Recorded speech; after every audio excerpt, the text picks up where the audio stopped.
twice cooked souffles. They're decadent and they're also one of those souffles that you can't stuff up because after they puff up, they'll come down and that's exactly how you want them because we cooked them for a second time in a delicious sauce. Now, I have done a cheese souffle for you before, but this one is quite special. It's a prawn souffle. So we're going to start with our prawn sauce, and in a pan, we've got that really, really hot. I'll add a splash of extra virgin olive oil. We want this to be quite hot because I want to seal off the prawn heads and shells. Now, I've got about 800 grams of prawns. I've peeled the meat and chopped it up, and that's just over here. That's for later on. And all of these shells have the most wonderful flavour after they've been roasted off. So into the pan.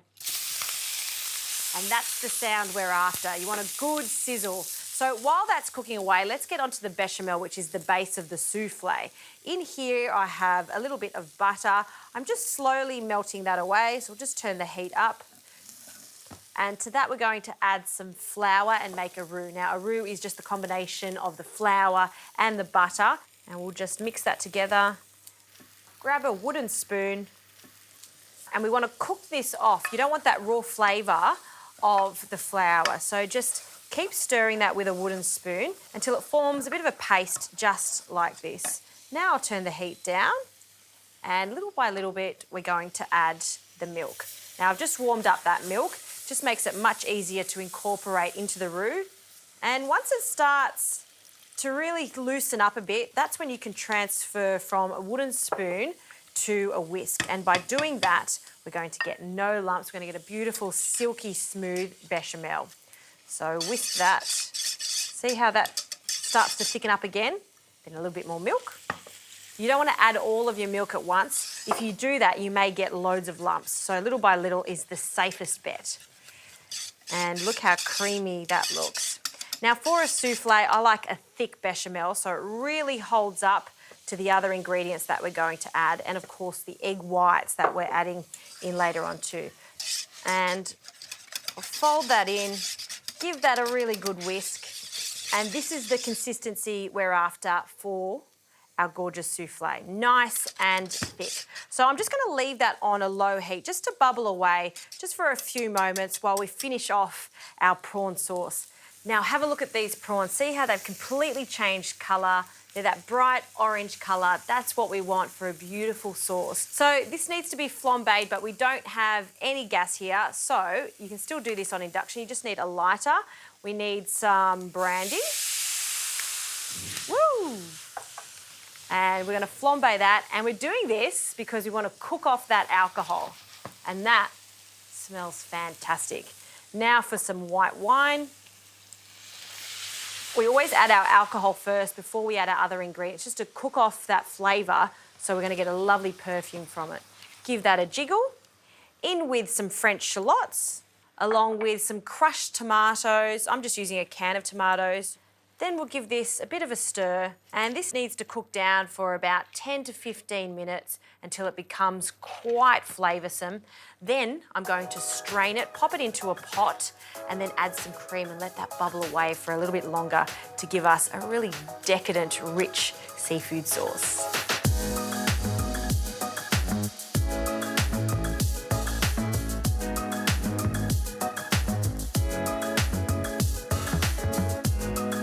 I've strained the prawns and then I've added some cream, and now I'm just reducing it to make a really decadent sauce. Now this is going to take another 10 to 15 minutes. You don't want it to be rapidly boiling, so just turn that down to a medium heat and let it just gently simmer away.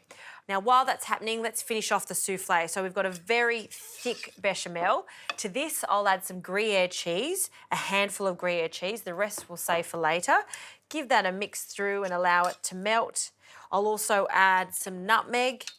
So finely grate some fresh nutmeg and some egg yolks. So 5 egg yolks go in.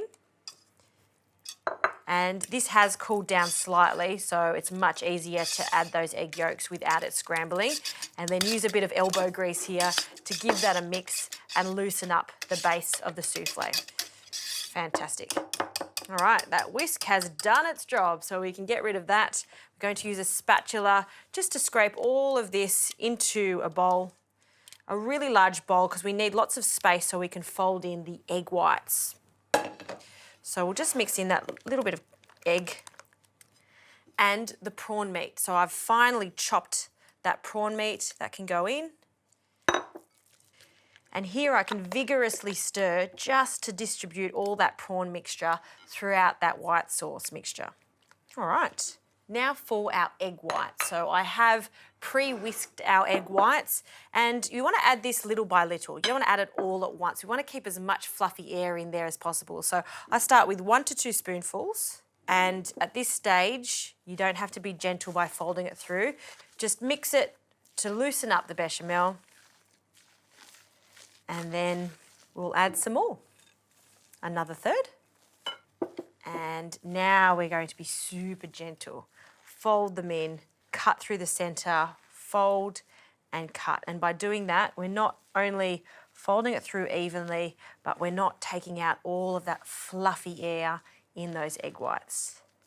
See how it's really becoming quite fluffy? That's what we're after. Okay, our prawn souffle mixture is ready to go. So you could make a large one, or I'm going to make individual ones. So I'm using a muffin tin for this, and I've buttered and floured it. This is just going to make it much easier to demold when we cook it for the second time. So grab a large spoon, and we'll add this fluffy mixture to each of these greased holes and fill it up. So we want to get it all the way to the top.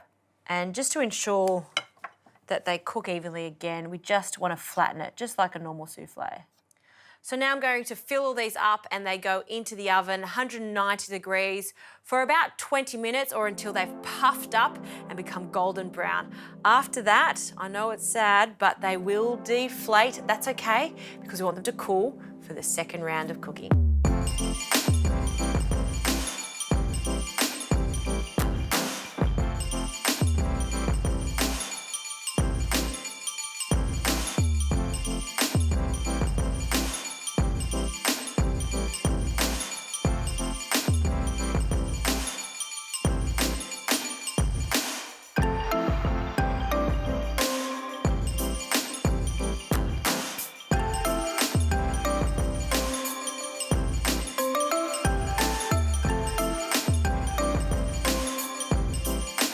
Souffles have come out of the oven. You can see that they were puffy and proud, and now they've deflated. But fear not, this second cook is worth it. So I'm going to make 2 of these. So we're just going to carefully take these little deflated souffles out of the muffin tin and flip them over and place it into a single baking dish, just like this one. I'll grab another one of these prawn souffles, again flipping over, and then into the dish.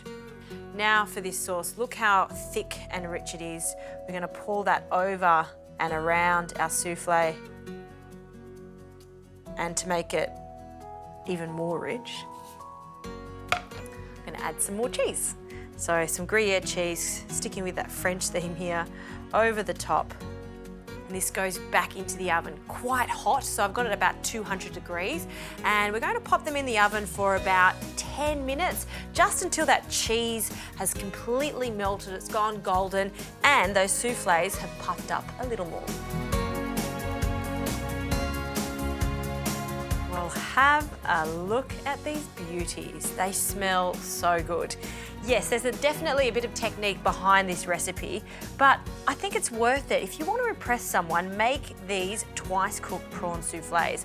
I highly recommend doing it ahead of time though. So making your souffles, you can chill them, you can make your seafood sauce, also chill that, and just before you want to serve it, plate them up into their baking dishes and then heat them up in the oven.